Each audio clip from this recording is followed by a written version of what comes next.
Morning. Sun's getting ready to peek over the horizon, but there's a bank of clouds directly in front of it, so we'll see if we see it while we're live or not. But in any case, there are a lot of birds out here this morning, and they are enjoying the morning. They're seeing a lot of ospreys fly by with their leaves and sticks and all different types of materials in their mouth, ready to go build their nest. We got a goose out here honking away, just a lone goose all by himself. You can't see him from the video, but you certainly can hear him. And lots of other birds just going up and down the river like it's a little highway, and they're on their morning commute. So today I have a story about Greyfriars Bobby, and some of you may have heard this story before, but I'm of Scottish genetics, and so that means a couple things. One, I love a good story. Two, I love to tell a good story. And this happens to be a Scottish story, and it's true, it actually happened. But like most Scottish tales and most things that happened long ago, there are many versions of this story. And who knows what the truth is, but they're all good stories. And they all have some inkling of truth to it, which is like most Scottish stories.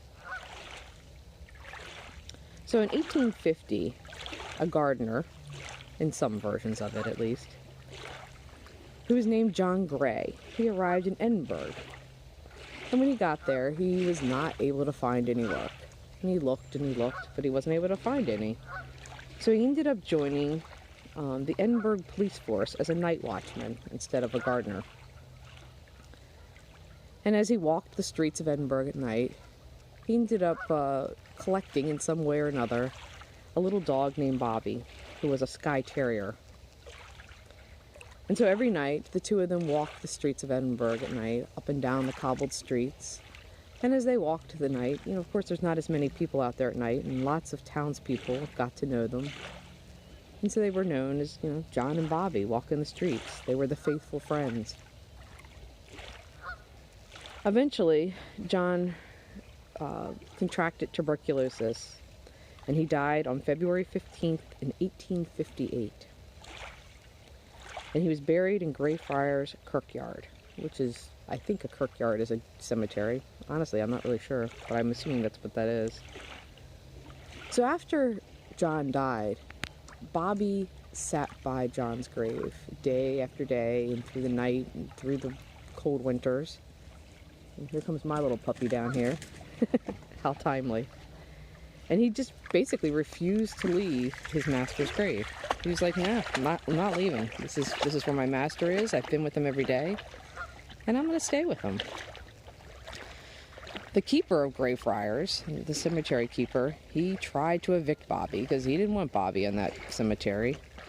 But in the end, he gave up too, and he ended up giving a shelter to Bobby. He put some sackcloths underneath some gravestones that were near the grave. And so Bobby continued his vigil of his master's grave. However, he did leave each day. This shows up in almost every version, to get his midday meal. And he went to the same coffee house that he had gone to with his dead master, where they had gotten some beverages in the middle of the night.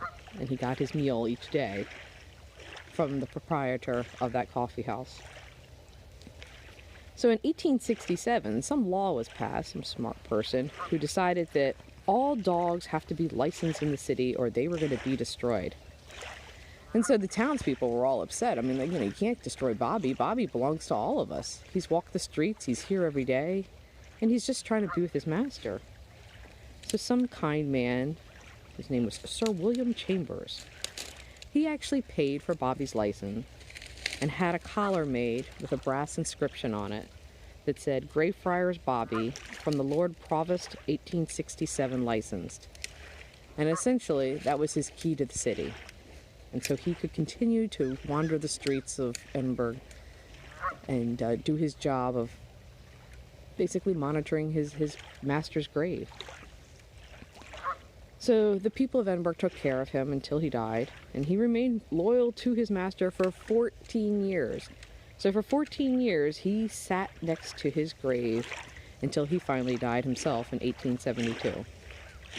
And when he died, the Baroness Georgina, Burdett, something, I don't know.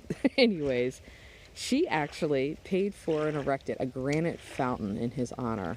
And so there's both a granite fountain and this really cool statue in Greyfriars still to this day that you can go and see.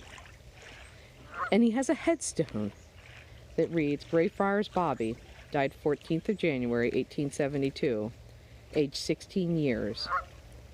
And underneath it, there's an inscription that says, let his loyalty and devotion be a lesson to us all. So I thought it was a really awesome story. I don't know, it kind of touched me yesterday. I was reading it actually in a book that I use in some of my classes on getting along with people that you don't necessarily like. So I think dogs can teach us all kinds of lessons. Patience, loyalty, compassion, seeing people for who they are and their character rather than the color or their economic status or whatever it happens to be. Dogs love people for who they are. They don't care what race you are or anything like that. They just love people.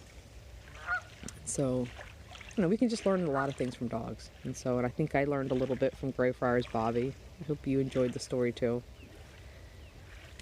So we still have Dash, of course, chewing things behind us. But I'm going to go ahead and kind of pan around, see if I can get you guys to see some of the awesome birds that are out here this morning. I'm not sure if you can. It's hard to show on video, but give it a try. But if not, you can at least hear it. So, hope you guys have a great day. I will see you next Tuesday. I have a really awesome video. I think it's Thursday night. I'm doing an interview on ghostwriting. So if you have a book idea and you've been trying to figure out, like, what am I going to do with this? And I don't know how to write. I'm interviewing a woman who does ghostwriting, and she's going to talk about it. How does it work? What's it cost? Is it something for you? So tune in 6 p.m. Thursday. It will be a live interview, and you can ask your own questions.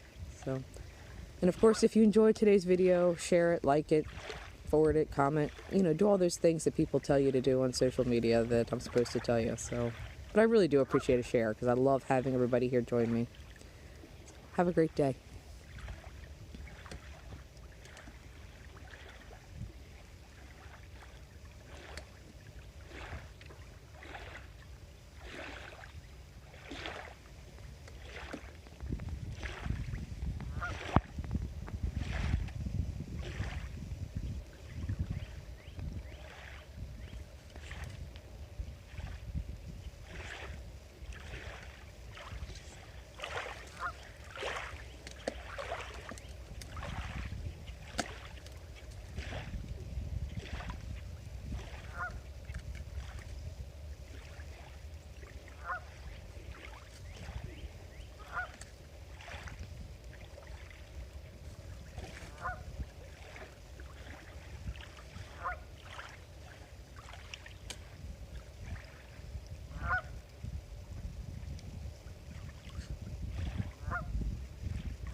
All right, everybody. See you next week.